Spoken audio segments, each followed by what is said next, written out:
Hola a todos, gusto saludarlos de nuevo en este espacio audiovisual en el que, bueno, pues tenía como encomienda, tenía la misión de hablarles o de hacer como un listado sobre los 5 cineastas contemporáneos que todo cinéfilo debería de seguir o debería de haber visto, pero pues voy a abrir este paréntesis para explicar el por qué no, el por qué pienso revelarme a esta indicación, porque creo que las listas en sí mismas pues tienden a ser, bueno, como todo en esta vida, puesto que somos sujetos, las listas tienden a ser como bastante subjetivas, claro, pero también tienden a ser muy reduccionistas, claro, ¿verdad? Tratas de meter un universo entero y muchísimas cosas pues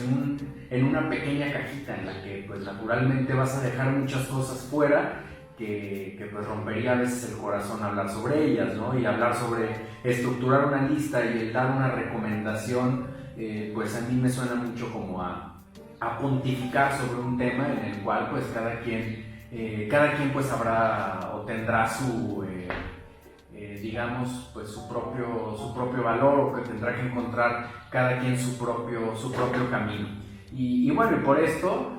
pues voy a dar, no es una lista ni voy a hablar sobre los que debemos seguir o todos los que sigo, sino pues unos que para mí son como, y repito, y hago un énfasis muy claro en esto, en el para mí, o sea que para mí son cineastas muy importantes, pero no son los cineastas o no son todos los que existen. Naturalmente habrá muchos cineastas o muchas obras a lo largo de estos espacios que por alguna razón yo excluya, pero pues esto naturalmente no implica que no existan. Y bueno, pues más allá de las limitaciones que pueda tener este espacio, pues comenzamos para mí, con uno de los cineastas que para mí sus obras son más, sus piezas cinematográficas son de una impactante, de una brutal belleza cinematográfica, y que narrativamente son piezas bastante interesantes y que pues conforman visiones alternas a todo lo que el cine contemporáneo, digamos, comercial plantea. Y bueno, aquí lo tengo en loop. Tengo una película de Pavel Pawlikowski, Ida, que fue ganadora del premio Oscar a Mejor Película Extranjera. Este es un cineasta polaco que, bueno, la fotografía de esta película, como también en su obra posterior, Cold War, que ahorita vamos a retomar un poquito el tema sobre esa película, Guerra Fría, se decide por una cinematografía casi cuadrada en una relación de 4:3 y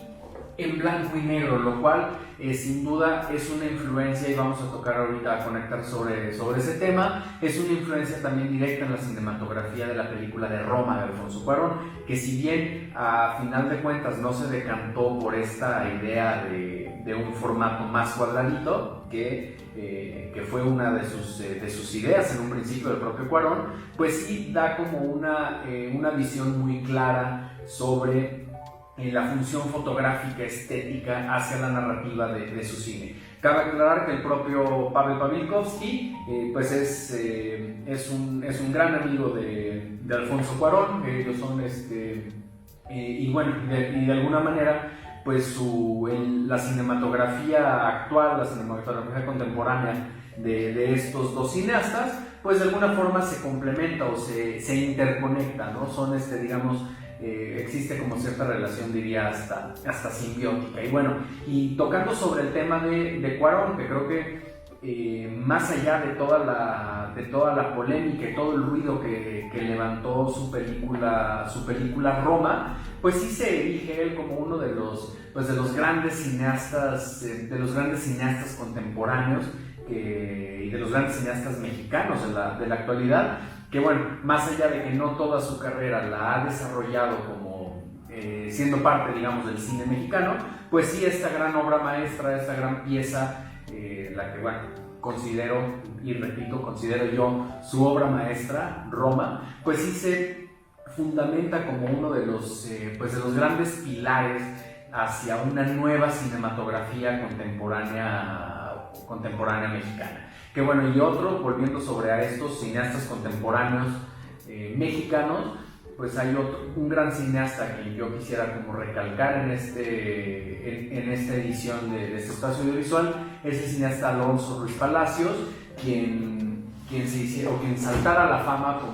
con su ópera prima, con su primer largometraje que fue Güeros. Esta película en sí misma pues es también una delicia en un formato también cuadradito y en blanco y negro, que la historia pues en sí misma es una reminiscencia o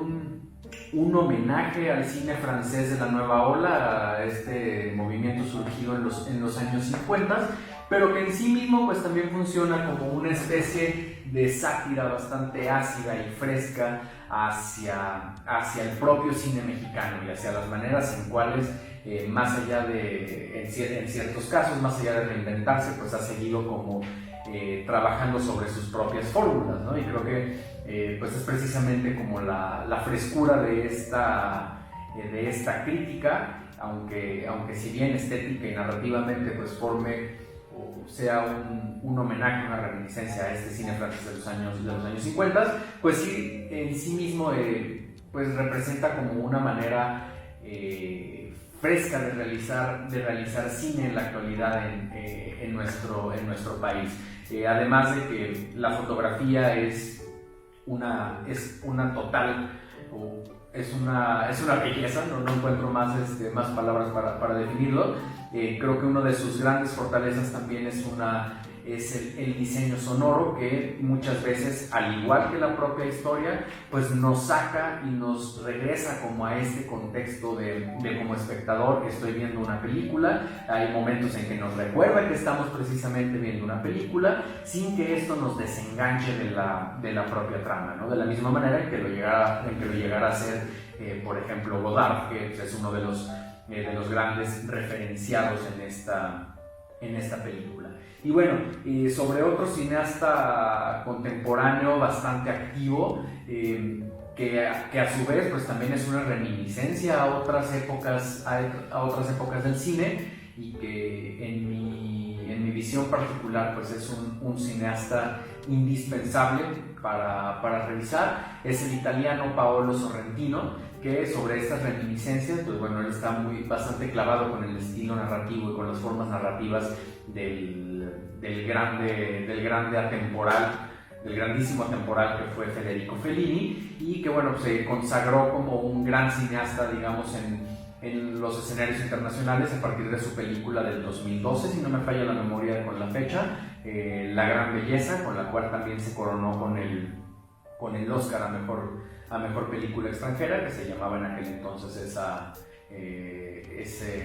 ese premio, y que bueno, en sí mismo pues él ha seguido bastante activo con su propio estilo narrativo, con su propio estilo audiovisual, que ha sido o que es muy característico, sobre todo gracias al manejo de la fotografía. Por lo regular en sus películas vemos montajes hechos a través de una sola cámara, en que la cámara hace una danza entre la historia, entre los propios personajes, en los que los retoma visualmente de distintos ángulos, pero también esto pues tiene una conexión total con cómo va a desvelar a sus propios personajes y cómo va a ir construyéndolos dentro de su propia historia. Creo que desde en su más o menos corta filmografía, creo que fue a partir de Las consecuencias del amor, que trabaja con el cinefotógrafo Luca Vigazzi, con quien ha hecho un trabajo excepcional, digamos, en esta danza de la cámara, en el cual pues vemos como la cámara como un personaje más que se tuerce, que voltea, que nos muestra distintos ángulos, como decía, de los propios personajes y de las propias historias. Y bueno, y para ir cerrando, pues me gustaría también como pensar qué es lo que vamos a definir como un director contemporáneo, como un cineasta contemporáneo, porque bueno, podría hablar de que el propio Martin Scorsese es un cineasta contemporáneo, dado a que sigue produciendo historias o que sigue produciendo películas en nuestros tiempos, pero es un cineasta que viene también formado de épocas clásicas del cine, y que su surgimiento pues viene también con esta ruptura, con esta gran explosión que hubo en el cine norteamericano a fines de los años 60, ¿no? Entonces vemos cómo este cine, que ya no es necesariamente contemporáneo, de los años 60, bueno, por definición ya no es contemporáneo, este cine moderno de los años 60, pues sigue teniendo bastantes reminiscencias con nuestro cine actual, ¿no? O hablar, por ejemplo, de cineastas norteamericanos como los ya famosísimos hermanos Coen, que los podríamos considerar cineastas más contemporáneos, dado a la época en la que estos hermanos empiezan su carrera cinematográfica, cineastas incluso como Paul Thomas Anderson, como el austriaco Michael Haneke, etcétera, etcétera, etcétera, que en sí mismos pues han forjado un estilo narrativo que pues podríamos hablar de que son los autores cinematográficos, o que son los que han refrendado, digamos, en la actualidad este concepto del cine de autor, o del autor cinematográfico. Y bueno, más allá de ello, seguiremos abordando más de estos cineastas y más de estas y de sus historias en próximas ediciones. Y bueno, pues les agradezco haberme aguantado un ratito aquí en este espacio.